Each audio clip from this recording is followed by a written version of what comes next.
जी, hello दोस्तों, मैं हूँ कमर चीमा और दोस्तों जिस तरह कि आप देख रहे हैं मेरे साथ मौजूद हैं साजिद ताड़ साहब। ताड़ साहब सबसे पहले तो आपके वक़्त का बहुत शुक्रिया सर। माय प्लेजर चीमा साहब, थैंक यू सो मच। ताड़ साहब 2-3 बड़े इम्पोर्टेंट टॉपिक हैं। एक तो ज़रा इस पे कमेंट ज़रूर करें कि अमेरिका ने पाकिस्तान के बैलिस्टिक मिसाइल प्रोग्राम पे पाबंदियाँ लगा दी हैं क्योंकि चीनी सप्लायर्स पाकिस्तान को कुछ इक्विपमेंट सप्लाई कर रहे हैं। ताड़ साहब क्वेश्चन ये है कि ये कुछ टेक्निकल चीज़ें हैं कि वो ये कह रहे हैं कि चाइनीज़ जो कंपनी है उसने नॉन एमटीसीआर कंट्री को कुछ बेचा है, लिहाज़ा वो पाबंदियों की ज़द में आ गई तो पाकिस्तान भी ज़द में आ गया। लेकिन ताड़ साहब आपको याद होगा कुछ अर्सा पहले भी पाबंदियां लगी थी। अमेरिका क्या पैगाम देना चाहता है पाकिस्तान को इन पाबंदियों के बाद? और दूसरी बात तारड़ साहब इसमें ये भी है इस वक़्त जो पाकिस्तान के अंदर की सिचुएशन देखी जाए तो पाकिस्तान के अंदर जो सूबा सरहद है खैबर पख्तूनख्वा वहाँ पे इमरान खान के जो वज़ीर आला हैं वो अफ़गानिस्तान से खुद ही बात करने जा रहे हैं और इमरान खान कहते हैं पाकिस्तान की हुकूमत को मेरे वज़ीर आला अली अमीन गंडापुर के पाँव पड़ना चाहिए कि वो जाके अफ़गानिस्तान से इनसे बात करे। कैसे देखते हैं तारड़ साहब इन डेवलपमेंट्स को internally and externally chaotic situation है? चीमा साहब, सबसे पहले तो जो अभी रिसेंटली मैथ्यू मिलर ने थर्सडे वाले दिन ये सारी चीजें डिस्क्लोज की हैं कि चाइनीज फर्मों के ऊपर जो पाबंदी लगाई है, जो बिलखसूस पाकिस्तान के शाहीन 3 और मिसाइल अबाबिल को पार्ट्स जो दे रहे थे। इसको जो मेरा इसमें अपनी सोच, थोड़े से माजी की चीजें देखें, कुछ अभी के हालात देखें, तो उसमें से जो मैं निकालता हूँ इसमें से, एक तो ये चीज इसमें से निकलती है कि राजनाथ साहब का दौरा था आज से 2 हफ्ते पहले अमेरिका का। के बाद उन्होंने यहाँ पे कई नए डिफेंस कॉन्ट्रैक्ट किए हैं। एक तो जो भारतीय इस वक्त मोदी साहब की गवर्नमेंट है, वो बैलेंसिंग एक्ट कर रही है इस वक्त, अपने रशिया और अमेरिका के रिलेशनशिप को बैलेंस करने की कोशिश कर रही है। तो शायद ही उसका इम्पैक्ट हो सकता है, जब वो जाहिर है यहाँ पे अमेरिका के मिलिट्री इंडस्ट्रियल कॉम्प्लेक्स के साथ जब डीलिंग कर रहे हैं, तो अल्टीमेटली उनकी भी कोई टर्म्स होंगी, बातें होंगी। अमेरिका उनको भी खुश करना चाहता होगा। नंबर वन एक चीज तो ये हो सकती है कि उस बैलेंसिंग एक्ट का एक रिजल्ट है। दूसरा, आप आईएमएफ के पैसों के लिए अमेरिका के पाँव में है इस वक्त, जो वो जिस तरीके से मर्जी आपके बाजू मरोड़ ले, आप तैयार हैं उसके लिए। तीसरा, चाइना को सिग्नल देना चाहते थे, वो दिया उन्होंने सिग्नल, क्योंकि इस वक्त रशिया चाइना अलायंस अपने पीक पर है। वो ओशन 2024 एक्सरसाइज 5 समुद्रों के अंदर वो मुसलसल कर रहे हैं। एक तो उसके ऊपर भी कोई ना कोई रिएक्शन उन्होंने देना था, कुछ बताना था। तीसरा ये है कि जो प्रेशर मुसलसल इस वक्त, अगर और जो अगली चीज जो मैं कहना चाह रहा था, अमेरिका के अंदर इलेक्शन के इस वक्त दौर है, और इस वक्त बाइडेन एडमिनिस्ट्रेशन के ऊपर सबसे बड़ी एलिगेशन ये है कि उनकी weak American American foreign policy है। उनको बिल्कुल पता नहीं है कि दुनिया में क्या पक रहा है, तो शायद उसमें भी मसल फ्लेक्स किया जा रहा हो। ये सारे 4-5 फैक्टर मेरी नजर में इनमें से सब है। अब वो पाबंदी क्या है, मैथ्यू मिलर साहब ने, और यहाँ मैं ये भी बताना चाहूंगा, पता नहीं अक्टूबर महीना शायद पाकिस्तान चाइना के लिए अच्छा नहीं होता। अक्टूबर 2023 के अंदर भी 3 चाइनीज कंपनियों के ऊपर पाबंदी लगाई गई। Beijing research institute of automation formation building industry है जो जिसके ऊपर पाबंदियां लगाई गई हैं।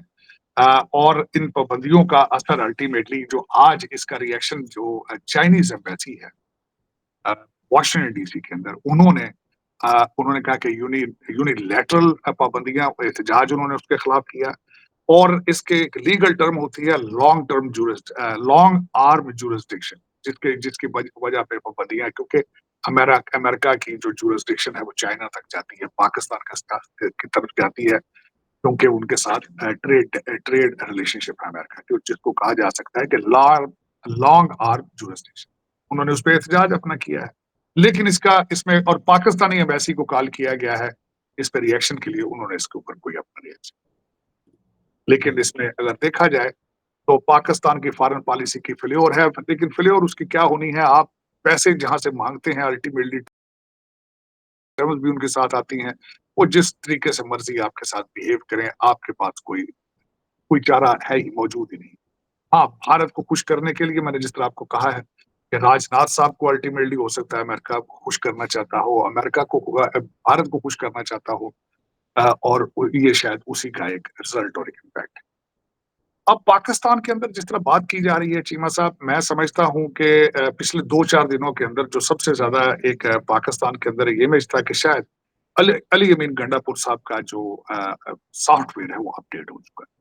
लेकिन मेरे ख्याल में आज सबसे पहले तो ये बात करना चाहूँगा कि अभी तक जो ज़बान इस्तेमाल उन्होंने की है अली अमीन गंडापुर साहब ने, ना उन्होंने उस पे कोई माफ़ी माँगी किसी से, बिलख़ुसूस जर्नलिस्ट कम्युनिटी से, ना जो मरियम नवाज़ के लिए वो बारात के जो सिग्नल देते फिर रहे हैं, ना उस पे उन्होंने कोई अपना अफ़सोस का इज़हार किया है। और दूसरा जो खान साहब हैं, मुर्शिद पाक हैं, पहले भी इस पार्टी का जो क्राइटेरिया है कि जितनी ज़्यादा को बदतमीज़ी करेगा उसको उतना अच्छा पोर्टफोलियो दिया जाएगा, उसको इतनी अच्छी एम्बेसी अच्छी मिनिस्ट्री दी जाएगी। मुर्शिद पाक ने तेल पे जल्ती का वाला काम किया है, परसों उन्होंने कहा था कि जो लोग जर्नलिस्टों से माफ़ियाँ माँग रहे हैं, वो बुज़दिल हैं, उनका हमारी पार्टी के अंदर कोई गुंजाइश मौजूद नहीं है। आज मुर्शिद पाक ने कह दिया है कि फॉरेन पॉलिसी कुछ नहीं है, फेडरेशन कुछ भी नहीं है, इनको चाहिए जाके अली अमीन गंडापुर के पाँव में पड़ जाए। लेकिन अगर खान साहब आपसे ये पूछा जाए कि आप ये जो टीटीपी के लोगों लेके आके आप बात करते रहे हैं, आप कुछ इसका जवाब दें तो फिर? और ये वही लोग हैं जो दंदराते फिर रहे हैं जिनको आप तो आपका तो नाम ही तालिबान खान है अगर देखा जाए तो आपका तो this is how the people call you और आप मुर्शिद पाक बन चुके हैं। इसके बाद तो बाहर निकल के आप फॉरेन पॉलिसी की बातें नहीं करेंगे, आप तो तवीज़ दिया करेंगे या फिर शुभ-शुभ बन के लोगों को कैंसर के इलाज किया करेंगे। आपका अगला नाम तो शुभ-शुभ खान होना चाहिए मेरे ख्याल में। कि you have gone to the next level of the spirituality. आप एक खुले दनदनाते किस्म के पीरो मुर्शिद बन चुके हैं 21st सेंचुरी के और मज़े की बात ये है कि आप ऑक्सफोर्ड ग्रेजुएट हैं। आप तो इंग्लिश में दम किया करेंगे लोगों को।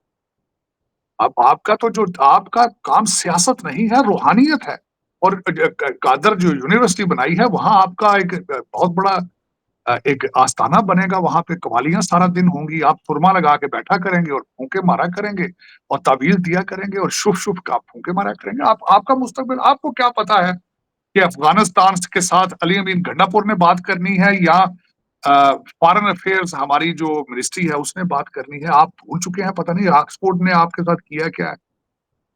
खासा फेडरेशन एक कौम की, एक कंट्री की वहदनीयत उस कंट्री की अलामत होती है, करेंसी और उसकी रेट ऑफ गवर्नमेंट और फेडरल गवर्नमेंट।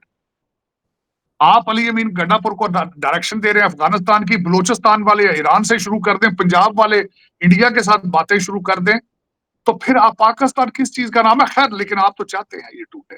आप तो चाहते हैं खान नहीं तो ये कुछ पाकिस्तान नहीं। आप तो इस चीज पे बिलीव करते हैं। लेकिन इसमें कसूर फिर आज मैं उन लोगों का है जिन्होंने आज फिर दरबार से जाके मुर्शिद को कहा है कि आए कौम को मैसेज दें और मैसेज दें, प्रेस कॉन्फ्रेंस फरमाएं, दरबार लगाए फिर।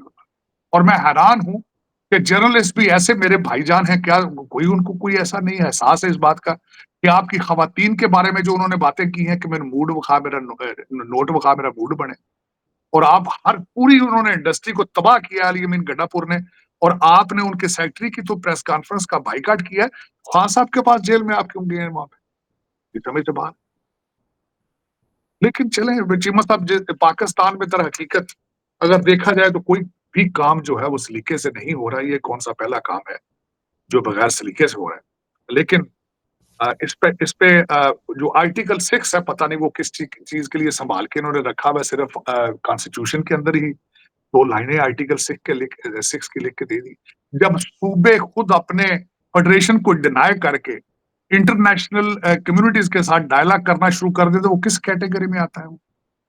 मेरे लिए तो ये ओपन क्वेश्चन है। बिल्कुल, बिल्कुल ताड़ साहब, बिल्कुल ये बड़ा एक है क्वेश्चन तो बनता ही है। ताड़ साहब ज़रा थोड़ा-सा इस पे भी कमेंट कीजिए। सुनने में ये आ रहा है कि इमरान खान का मिलिट्री कोर्ट में ट्रायल किया जाएगा और इमरान खान की जो बहन है, उन्होंने आज ये कहा है कि अदालतें हमारी अपील नहीं सुन रही। इमरान खान को अनकरीब जो है वो इस जेल से निकाल के मिलिट्री की जेल में लेके जाया जाएगा। आपको क्या लगता है इसके क्या कॉन्सिक्वेंसेस हो सकते हैं? क्या पाकिस्तान में मज़ीद इससे अनारकी फैल सकती है? या कि आप अक्सर इस पे तनकीद करते हैं कि इमरान खान जो है उनको तो वो तो डेली प्रेस कॉन्फ्रेंस जेल में बैठ के कर रहे हैं, ये फैसिलिटी तो पाकिस्तान के किसी बंदे को नहीं है। तो किसी और आप कैदी कैदी को किसी कैदी को और ये फैसिलिटी हासिल नहीं। नवाज हाँ, शरीफ प्रेस कॉन्फ्रेंस रोज करते थे, नहीं। बकरे की रानें उनको मिलती थी, नहीं। भुट्टो को फांसी दे दिया, जरदारी इतना अरसा जेल में रहे हैं, उनको ये सहूलतें मुयस्सर थी। तो ये क्या है? मेरे तो समझ से बाहर है, ये है क्या? या मैं कई दफा कहा यार ये मुल्क चलाओ तो, या फिर इनको दे के तो खुद भाग जाओ यहाँ से यार, क्या फर्क पड़ता है? लोग चाबियां फेंक के भाग जाते हैं, कौन सा फर्क पड़ता है? वो नहीं चलता है, लो खान साहब चला लो, तुझे चला लो, लाओ गोगियां 5-7 100 कबूलदार लाओ, चलाओ तुझे, तो ये काम करें। चलाना है तो दरबार से बंद करो यार, पता नहीं, कोई समझ नहीं आ रही है। रोजाना दरबार है, बकरे की राने हैं, सारा दिन वो एक्सरसाइज करता है, सारा दिन डंड बैठका मारदा है, सारा दिन मेरा मकसद फेशियल करांदा है, और साल कह देंदा कि मैं, मुझे मौत की कोठड़ी में मौत के रखा हुआ है, मैं जी पता नहीं, मैं इधर मर जाऊंगा तो मेरी समझ। डॉक्टर 6-6 आगे मुआयने करते, कूलर लगे वहां पे, काफी मेकर वहां पड़े हैं, 2 दरबारी है दरबार में रोजाना मालिश करते हैं। वो यार मैं अमेरिका में, मैं साल में बड़ी मुश्किल से कभी 1 या 2 दफा मसाज कराता हूँ, इस बंदे की डेली मसाज होती है। देसी घी में बकरे मिल रहे हैं उसको, बंदे को यार, किताबें उसकी मर्जी की मिल रही हैं, बार बार 25-25 वकील आते हैं, लतीफे सुनाते हैं, शेर व शायरी सुनाते हैं। कभी मरवा साहब कहते हैं मेरी चुम्मी ले ली है, कभी कहते चुम्मी दे दी है। ये जेल नहीं है चीमा साहब? तो बिल्कुल समझ से बाहर है ये क्या पाकिस्तान में हो रहा है। पाकिस्तान ने सिर्फ और सिर्फ यही काम किया है, जेलें, मेरा लोगों को बताया कि इस तरह की जेलें पाकिस्तान में, कोई और आपके पास इस तरह की चीज नहीं है दुनिया को दिखाने के लिए। पीआईए आपकी तबाह है, रेलवे आपका तबाह है। नहीं, फिर क्या चीजें, बिजली के बिलों पे लोग खुदकुशियां कर रहे हैं, बच्चे बेच रहे हैं बिजली के बिलों के लिए, और आप हैं कि मेरा मकसद है कि ललित लल्ले, कोई समझ से बाहर है कि चीजें क्या कहाँ से किस डायरेक्शन पे जा रही हैं चीमा साहब। लेकिन इसमें अगर देखा जाए तो पाकिस्तान की किस्मत, मुझे लगता है कि बिल्कुल इसी बंदे ने, मैकियावेली जो इस बंदे ने पाकिस्तान को बचने नहीं देना, मुझे नहीं उम्मीद। पहले शेख मुजीबुर रहमान बनने की कोशिश करता रहा, कभी याहिया खां बना देता है लोगों को। अब पगलों ने जब शेख मुजीबुर रहमान के मुजस्मे जो है चीमा साहब, वो तो तोड़ दिए हैं। अब मैं, बल्कि एक और मैं इंटरेस्टिंग बात डिस्कस करना चाहूंगा, बता मुझे, अगले दिन मैंने सुना बांग्लादेश के अंदर सर्वे किया है कि who they prefer to take a side, either India और पाकिस्तान, तो आप सरप्राइज, उसका सुना है पोल में आया है कि they want to be on a Pakistan side. ਉਹ ਯਾਰ ਤੂੰ ਸਾਡੇ ਕੋਲ ਤੇ ਅਲੀ ਅਮੀਨ ਗੰਡਾਪੁਰ ਹੀ ਨਹੀਂ ਸਾਨੂੰ ਪਿਆ ਹਜ਼ਮ ਹੋ ਰਿਹਾ, ਤੁਸੀਂ ਆ ਜਾਓ, ਠੀਕ ਹੈ ਭਾਜਨ, ਤੁਸੀਂ ਵੀ ਆ ਜਾਓ, ਲੈ ਆਓ ਤੁਸੀਂ ਡਾਕਟਰ ਯੂਨਸ, ਤੁਸੀਂ भी फिर अपना इतने कुछ तजर्बा कर लो। यहाँ पे तो लोग 8-8 लाख लोग साल के भाग रहे हैं पाकिस्तान से। डॉक्टर साहब कहते हैं कि पाकिस्तानी यूथ जो है वो बांग्लादेश की यूथ को बड़ी मुतासर है, और वो भी कोशिश कर रहे हैं कि हम भी ऐसा इनकलाब लेके आए। आपको लगता है कि, आपने पहले भी इस पे कमेंट किया है, लेकिन आपको लगता है कि हम जो बांग्लादेश स्टाइल जो इनकलाब या रेजिस्टेंस या पॉलिटिकल मोबिलाइजेशन या यूथ मोबिलाइजेशन इसे कह लें, ये इसकी इसकी पॉसिबिलिटी नजर आती है जो सिचुएशन देख रहे हैं? नहीं थी मसला बिल्कुल। क्यों? इस सब कॉन्टिनेंट की 2 सबसे बड़ी सियासी पार्टियां बंगाल से बनी थी। मंगल पांडे बंगाली था, और बंगाली बड़ी स्ट्रॉन्ग नेशन है, और मेरी मेरी जो नेशन है वो सिर्फ टिकटॉक की नेशन है।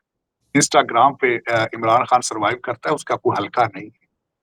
इसके जो लौंडा आवारा लौंडा लपाड़ा, वो कहते हैं अब्बू जी पुलिस वाले आगे से मारते हैं, अब इनकलाब कैसे लाएंगे? वो किस तरह का? ਇਹ ਕੁੜੀਆਂ ਵਰਗੇ ਮੁੰਡੇ ਤੁਸੀਂ ਚੀਮਾ ਸਾਹਿਬ ਕਹਿੰਦੇ ਹੋ ਇਨਕਲਾਬ ਲਿਆਉਣਗੇ, ਇਹ ਇਮਰਾਨ ਖਾਨ ਦੇ ਜਲਸੇ 'ਚ ਇਹ ਮੁਜਰਾ ਕਰਨਗੇ ਜਾਂ ਇਨਕਲਾਬ ਲਿਆਉਣਗੇ? नचलन मेरा जी करता है। ਇਹ ਤੇ ਮੁੜ ਅੱਧੇ ਅੱਧੇ ਤੇ ਠੁਮਕੇ ਲਾਉਂਦੇ ਫਿਰਦੇ ਨੇ ਚੀਮਾ ਸਾਹਿਬ, ਪਤਾ ਹੀ ਨਹੀਂ ਲੱਗਦਾ ਕੁੜੀ ਇੱਕ ਮੁੰਡਾ, ਅੱਧੇ ਤੇ ਪੀਟੀਆਈ ਦੇ ਸਪੋਰਟਰ ਨੇ, ਉਹਨਾਂ ਦਾ ਪਤਾ ਹੀ ਨਹੀਂ ਹੈ ਕਿ ਜ਼ਨਾਨਾ ਮਰਦਾਨਾ ਹੈ ਕੀ। ਉਹ ਆਪ ਤੁਸੀਂ ਕਹਿੰਦੇ ਇਨਕਲਾਬ, ਇਹਨਾਂ ਪਠਾਣਾਂ ਦੇ ਗਲ ਪਏ ਸਨ, ਇਹ ਬ੍ਰਿਟਿਸ਼ਾਂ ਦੇ ਗਲ ਪਏ ਸਨ, ਇਹਨਾਂ ਨੂੰ ਕੀ ਪਤਾ ਇਨਕਲਾਬ ਕੀ ਸ਼ੈ ਹੈ। ਉਹ ਇਹਨਾਂ ਨੂੰ ਧਿਆਨੇ ਕਿਤੇ ਲਾਓ, ਕੰਮ ਤੇ ਲਾਓ ਇਹਨਾਂ ਨੂੰ ਯਾਰ, ਇਹ फारग ने आवारा ने, सिर्फ ये पीटीआई के जो पीटीआई की सपोर्ट सिर्फ इसलिए कौन फारग है, आवारा है और फारग है। और सब आवारगी की हालत ये है कि आवारगी भी करना चाहती है, साथ अय्या का नाबुद अय्या का नस्ताइन भी करना चाहती है, सिर्फ इनका प्रॉब्लम है चीमा साहब। लेकिन ये वो नहीं कर सकते चीमा साहब। अगर किसी कौम का डीएनए स्टडी किया जाए, उसकी हिस्ट्री पढ़ी जाए, लगता है यहाँ से कुछ चीज पैदा होगी इस तरह की। हाँ, लूट मार करने में आप देखें कितने कामयाब, $150 बिलियन आपका बाहर पड़ा है, देखें जरा, ये क्वालिटी, इसके ऊपर कैपिटलाइज करें। यहाँ फ्रॉड की यूनिवर्सिटियां खोलें, दुनिया आके यहाँ से ग्रेजुएशन किया है। देखिए किस तरीके से बच्चे आपके, देखिए मैं 2 चीजें बताऊं, डॉक्टर बनते हैं फिर सीएसएस कर, इंजीनियर बनते हैं सीएसएस कर, क्यों सब देखें जरा, क्यों करते हैं? लुट्टे उठे अन्नी अन्नी पे पढ़ते इंग्लिश लिटरेचर है, सीएसएस कर लेते हैं। सिविल टेक्नोलॉजी सीएसएस कर लेते, एमबीबीएस सीएसएस। क्यों? लुट नहीं भाई। इस वक्त आपके इस्लामाबाद के जो आईजी हैं वो भी डॉक्टर हैं, जो पंजाब के आईजी हैं वो भी डॉक्टर हैं। यहाँ एम्बेसी के अंदर सारे डॉक्टर, वो अस्पतालों में नहीं है, इन कामों में लगे। देखिए कौन का माइंड सेट देखें। मैं हैरान हो गया हूँ, अगले दिन किसी जगह पढ़ रहा था कि फिनलैंड के अंदर सबसे ज्यादा तनख्वाह टीचरों की। आप देखें टीचरों की। मैं खुद जिस स्कूल में पढ़ता था चीमा साहब, खुदा वहां किसी बच्चे को ना लेके जाए, मैं पाकिस्तान जहां पढ़ता, सारा दिन टीचर मारते थे बच्चों को ताकि शाम को हमारे पास आके ट्यूशन ट्यूशन पढ़े। ये मैं 45 साल पहले, खुदा उस तरह के टीचर किसी इंसान को ना दे जो मेरे टीचर। मैं खुद पता नहीं किस तरह पढ़ गया हूँ, मेरा रट्टे लगा लगा के मैंने खुद गाइडें गुरेजा हमारी तरह वो उस वक्त होता था, गुरेजे की गाइडें पढ़ पढ़ सानू मैनू की पता कानून की शै ਉੱਥੇ ਨਾ ਵਕੀਲਾਂ ਨੂੰ ਪਤਾ ਕਾਨੂੰਨ ਨਾ ਪਤਾ ਜੱਜਾਂ ਨੂੰ ਪਤਾ ਕਾਨੂੰਨ ਸਾਰੇ गाइडां पढ़ के रट्टे ला के होए जो डॉक्टर जब एमबीबीएस डॉक्टर सीएसएस बन के आईजी बन जाए तो उसने क्या करना है। इसी तरीके हम गाइडें पढ़ के अद्धे जज बन गए अद्धे वकील बन गए उन्होंने की इंसाफ उन्होंने पता वो सारे दिहाड़ी उत्थे पंजाबी च एक दूजे नाल गल्लां करदे क्योंकि वो कहंदे ने वकील करन दी लोड़ ही कोई नहीं हुंदी जज कर लो कहंदे सिर ते बना। लेकिन चीमा साहब जिस तरह कौमें जिस तरह जा रही हैं, मैं जो दुख के साथ हमेशा कहता हूँ मेरे जैसे इंसान का अलमिया यही है कि लाहौर से बिल्कुल 15-20 मील के फासले पे दुनिया और है, हालांकि लोग वो भी हमारे साथ ही। बिल्कुल। लेकिन ये पता नहीं चीमा साहब हमारे हम कहाँ जाना चाहते हैं। जिन लोगों को सियासत में नहीं होना चाहिए वो सियासत में है, जिन लोगों को सियासत में होना चाहिए वो लूटमार में है। कोई बंदा अपने आप को आइडेंटिफाई नहीं कर रहा कि हम क्या हैं, और लेगेसी का तो शौक ही नहीं ना आपको। पहले तो लोग चीमा साहब जो मैं जब जवान हो रहा था देखा था कि लोग रिश्वत लेते थे जरा शर्माते थे, फ्रॉड करते थे तो अपने सालों के नाम प्लाट करा लेते थे, बहनोइयों के नाम। ਹੁਣ ਤੇ ਲੁੱਟ अब फखर से बताते कहते हैं जी मैं इन्ने करोड़ तो मैं मार लिया इथों इन्ना मार। और कोई ऐसे कई पाकिस्तानी हैं जो पाकिस्तान की गवर्नमेंट को लूटना तो करप्शन में समझते नहीं, कहते हैं जी सारे कर रहे हैं, हमने कर रहे हैं, ये कौन सा गरीब हमारी कर रही है, ये तो गवर्नमेंट का था जी, ये तो गवर्नमेंट सारे ही खा रहे हैं। चलो चीमा साहब फिर इसमें तरह हकीकत मैंने आपको कहा था कि 2 आदमियों से मैं जिस दिन ना उम्मीद हुआ उस दिन पाकिस्तान के बारे में सोचना पूछना ही बंद कर दूंगा। वो एक काजी साहब थे या हैं अभी भी यहाँ, और एक हाफिज साहब हाफिज आसिम अली। अगर ये if they are not able to deliver मैं फिर उसके बाद सोचना छोड़ दूंगा क्योंकि दूसरे तो बहुत ही, क्योंकि ये अभी तक आसिम मुनीर साहब जब बात करते हैं तो कुरान और अरबी के हवाले देते हैं, और उनका जिस तरीके से इस पोजीशन में आना, हालांकि इमरान खान साहब ने अपनी एड़ी चोटी का जोर लगाया कि ये बंदा आर्मी चीफ ना बन सके, बाजवा साहब ने अपना पूरा जोर लगाया कि ये बंदा आर्मी चीफ ना बन सके, ओटीएस उन्होंने किया हुआ था, उसके बावजूद एक इम्पॉसिबिलिटी लगती थी उनके खिलाफ अदारे के अंदर बहुत सी महाजराइयां थी, लेकिन फिर भी जिस तरीके से मुआवजाना तौर पर इस जगह पहुंचे थे मुझे लगता था शायद पाकिस्तान की किस्मत ये बदलेंगे या बदलने की सलाहियत रखते हैं। देखें पर ये भी ना कर पाए तो फिर मेरे ख्याल में पहले 8 लाख लोग भागते हैं साल का, फिर ये 25-30 लाख भागना शुरू हो जाएंगे पाकिस्तान से, फिर जान बचा के लोग भागेंगे जिस तरह मैं भागा था 35 साल। डॉक्टर साहब 2 छोटे-छोटे सवाल हैं। एक तो ये बताइएगा कि मुबारक हो लकी मरवत के अंदर पुलिस का जो धरना था खत्म हो गया है। फ़ौज को इलाके से निकलने के लिए 6 रोज़ की डेडलाइन दे दी है। डॉक्टर साहब ये पाकिस्तान के अंदर पुलिस ये फैसला कर रही है कि फ़ौज हमारा इलाका छोड़ दे 6 दिनों में। डॉक्टर साहब ये है गंडापुर की गवर्नेंस, ये है इमरान खान के। इस पे कोई थोड़ा-सा तबसरा कर दें कि कोई अपनी फ़ौज को भी कहता है कि निकल जाओ?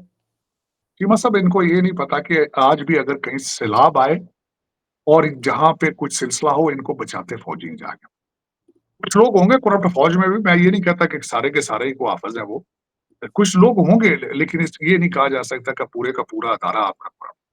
दूसरा ये है कि अगर आप स्ट्रांग हो तो उनको सियासत में आने की जरूरत नहीं, आप खुद इनके साथ मिलकर उनको सियासत में, अब देखिए खान साहब किस तरीके से जोर लगा रहे हैं कि फौज उनको गोद में उठा ले, पूरा जोर लगा रहे हैं खान साहब के मुझे उठा लिया। और इनके दौर के अंदर खुद मानते थे कि इनको हुकूमत में लाने वाले भी वही थे, इनकी हुकूमत चलाने वाले भी वही थे। तो अगर आप इतने जमहूरियत पसंद थे तो ये लोग तो आप फैसले कर सकते थे। आप अपने फैज हमीद को क्यों उसके जरिए बल्कि अपनी वोट ऑफ नो कॉन्फिडेंस भी रोकने के लिए आप बाजवा साहब की मिन्नतें करते रहे। आप उनको लाइफ टाइम एक्सटेंशन देने के लिए तैयार थे। ये अमीन गंडापुर के जो ऊपर बॉस है मुर्शिद है उनके, लेकिन चीमा साहब ये लोग थे। पाकिस्तान में पाकिस्तानी कोई नहीं। जब पाकिस्तान के बारे में सोचते नहीं हैं, तो 6 दिन उनके कहने से कर मैं कहता हूँ वो खैर आप फ़ौज की बात करते हैं, आपके इंटीरियर मिनिस्टर ने कहा था कि बलूचिस्तान पूरे का पूरा एक एसएचओ की मार है। तो ये पता नहीं फिर ये कितना चल रहा है, कितना कौन चला रहा है, क्या उसका इरादा है? शायद वो पाकिस्तान को बचाना चाहते ही नहीं है, वो चाहते ही नहीं कि पाकिस्तान साँस ले, वो गुज़ारा करे। शायद वो खुश हैं इसी कुर्क सोसाइटी में। इस इमाम में जितने सारे नंगे हैं, तो मेरे ख्याल में वो चाहते ही नहीं कि कोई कपड़े पहने। तो इस तरह नंगे ही रहना चाहते हैं। हाँ, ये है कि उनके प्रॉपर्टियाँ दिन-ब-दिन दुबई में, टोरंटो में, लंदन में बन रही हैं। शायद फिर ये सारा पाकिस्तान चाहता ही है कि this is how we need to keep moving on. जिस तरह फैज़ ने कहा था ये खत्म नहीं होगा, ये ऐसे ही चलता रहे। हुँ। लोगों के लिए लिविंग हेल एक बन जाएगी जहाँ पे लोग अ, दूसरे का खून चूस रहे हैं, एक दूसरे को मार हुँ। डॉक्टर साहब आखिरी सवाल ये है कि भारत के वो अपोज़िशन लीडर राहुल गांधी साहब, वो कह रहे हैं कि भारत के अंदर जमहूरियत काम नहीं कर रही और मुल्क में इंतहापसंदी की गुंजाइश नहीं है। डॉक्टर साहब ये नेशनल प्रेस क्लब में इन्होंने को बात की और मैंने वहाँ पे खबर भी चल रही थी कि वो वहाँ पे किसी को उन्होंने इंटरव्यू दिया और जब इंटरव्यू दिया तो कुछ सवाल उनसे सख्त हुआ तो बाद में उस बंदे से इंटरव्यू की पूरी वीडियो ही वापस ले ली गई। ये भी एक मैं देख रहा था इंडिया टुडे और बहुत सारे मीडिया हाउसेस में चल रहा था। ये राहुल गांधी अमेरिका में आके जो स्टेटमेंट्स दे रहे हैं, आपको क्या लगता है इसकी क्या वजूहात हैं? भारत में उनकी कंपोज़र स्टाइल डिफरेंट था, अमेरिका में आके ऊपर से नरेंद्र मोदी भी अगले हफ्ते अमेरिका में आ रहे हैं। आप उनको कैसे देख रहे हैं ये जो राहुल गांधी ने स्टेटमेंट दी है? जी, साहब पहले मैंने जिस तरह आपको कहा था, मैं समझता था कि ये इनकी मैंने कुछ स्पीचें सुनी, जिस पे मुझे थोड़ा-सा शक था। इन्होंने लोकसभा के अंदर कुछ स्पीचें मैंने इनकी सुनी है वहाँ पे। मुझे थोड़ा डाउट था इनकी ज़हनी हालत पे या इनकी नशो-नुमा पे, वो मैं समझता लेकिन यहाँ जो आके ये स्टेटमेंटें दे रहे हैं और बिलख़ुसूस वो जो शर्मा साहब हैं, जो जर्नलिस्ट जिनके ऊपर ऑलमोस्ट तशद्दुद टाइप इन्होंने किया है, जिससे उनका फ़ोन छीन लिया गया था। उससे मैं बिल्कुल इनको समझता हूँ, जो इन्होंने वो ख़ासकर सिखों के हवाले से स्टेटमेंट दे दी, फिर जमहूरियत के बारे में स्टेटमेंट दे दी। मुझे मैच्योर नहीं लग रहे। मुझे ये बड़ा एक तशवीशनाक चीज़ नज़र आ रही है कि एक बहुत बड़ी पार्टी है कांग्रेस भारत के अंदर और उसको उसके ये हेड हैं और बल्कि ना इनका टाइटल ये है कि he is a opposition leader और अगर ये अपोजिशन चीमा साहब अगर अपोजिशन लीडर की सूरत-ए-हाल ये है कि वो अपने घर की डर्टी लॉन्ड्री जाके दुनिया के सामने धोने की कोशिश कर रहा है, वो डैमेज कर रहे हैं भारत के नाम को। जबकि दूसरी साइड में देखा जाए, जब बड़ी मैच्योर स्टेटमेंट दी है डॉक्टर जयशंकर साहब ने, उन्होंने स्टेटमेंट दी है कि world has to rethink world is thinking about the new image of India और मैं एग्री करूँगा उससे। जिस तरीके से भारतीय डायस्पोरा, भारतीय टेक्नोक्रेट्स पूरी दुनिया में ग्रो कर रहे हैं। World has to think to change the image of India. लेकिन अब राहुल गांधी साहब जिस तरह की पिक्चर पेश कर रहे हैं, अफ़सोस, बहुत सख्त अफ़सोस। मुझे बहुत तकलीफ हुई उनकी ये बातें सुन के, कि उन्होंने एंटी इंडियन बातें की आके वाशिंगटन डीसी के अंदर। बिल्कुल अच्छा मायूब लगता है कि आप किसी फॉरेन कंट्री में जाके और अपोजिशन लीडर हो आप और आप एक एक बहुत बड़ी पार्टी को हेड कर रहे हो, हालाँकि आपके नाम के साथ गांधी ना होता तो आप शायद कहीं छोले बेच रहे होते इंडिया में। लेकिन ये कि आप उसका फ़ायदा गलत उठा रहे हैं, गलत फ़ायदा उठा रहे हैं। गांधी डायनास्टी मैं आपको देख के तो मेरी नज़र से गांधी साहब की जो है वो इज़्ज़त कम होती जा रही है। Is a huge leader, is a pillar और आप इस तरह की स्टेटमेंटें दे रहे हैं, इमेच्योर स्टेटमेंट और एक वो जो जर्नलिस्ट के ऊपर तशद्दुद आप ऑलमोस्ट कर रहे हैं आपकी पार्टी के आपके लोग। बहुत अफ़सोस हुआ फिर अगले दिन आपने सिखों की जो दिल आज़ारी की है कि वो कड़ा नहीं पहन सकते, वो पग नहीं पहन सकते, वो गुरुद्वारे नहीं वो यार देखो तो सही, उनका आर्मी चीफ सरदार सिख होता है यार, कैसी बातें कर रहे हो? मैंने खुद कहा मैं साल में 2 दफ़ा जाता हूँ, 3 दफ़ा भारत और प प मैं हर फील्ड के अंदर मैंने देखा है कि सिख जो है they are the part of the main fabric they are America के अंदर उनका हमारा तरनजीत संधू साहब यहाँ पे एम्बेसडर थे यार इंडिया के, वेरी मैच्योर पर्सन कि how dare you say that कि सिखों के हालात वहाँ पे ये मैं तो इससे बिल्कुल डिसएग्री करूंगा। He has damaged the image of India matter of fact. किसी को चाहिए कि इनकी काउंसलिंग करें, अच्छा नहीं है किसी सीनियर कांग्रेस इनकी वालदा भी जिंदा उनको चाहिए इनको बिठा के समझाएं बेटा जी ये क्या पप्पू जी कर रहे हो यार, पप्पू को चॉकलेट चॉकलेट लेके दें शायद पता नहीं क्या क्या बात है उनको मसला बना है। उन्होंने बड़े सख्त जाति की है जो यहाँ पे जो 2-4 खबरें चल रही हैं एलिगेशंस हैं, अभी तक कन्फर्म नहीं है, लेकिन अगर ये खबरें ठीक है, मैंने उनकी बातें सुनी, वो तो मैच्योर नहीं। वो जो जर्नलिस्ट वाला है, वो वाकया उसकी इन्वेस्टिगेशन होनी चाहिए मेरे ख्याल में। इट्स अ क्रिमिनल एक्ट कि आप किसी का फ़ोन छीन लें आप किसी से और उसको उसकी मर्ज़ी के खिलाफ आप उसको होल्ड करके बैठे रहें और उसको फिर आप उससे सारा कुछ अरेज़ कराएँ। That's a criminal offence. Freedom of speech के ज़रिए उसको आप उसको इस तरह नहीं कर सकते हो, खासकर दिस इज़ अमेरिका। ये कोई मेरा मकसद मंडी बहुदिन तो नहीं है चीमा साहब के तुसी बुला के 2 चंडा मार के फ़ोन खोलोगे जब। This is not fair, it's not fair at all. और खासकर राहुल गांधी, स्टैचर, अपना नाम लास्ट चेंज पप्पू जी को चाहिए लास्ट नेम चेंज करें। गांधी के नाम को खराब कर रहे हैं, इंडिया के नाम को खराब कर रहे हैं चीमा साहब। बिल्कुल सही है तार साहब। देखते हैं क्या होता है पाकिस्तान के अंदर। एक तो इमरान खान का मिलिट्री ट्रायल की पॉसिबिलिटी चल रही है। चीमा साहब एक और बात है, अभी ये ना हो कि इंडिया वाले पप्पू जी को पाकिस्तान भेजें, अली अमीन गंडापुर साहब के साथ बैठे हो, पप्पू जी जोड़ी बड़ी जोड़ बराबर वाले वैसे। वो अच्छा, उनकी भी बातें ऐसे ही अफगानियों से बातें कर रहे हैं, ये भी इस तरह की बात।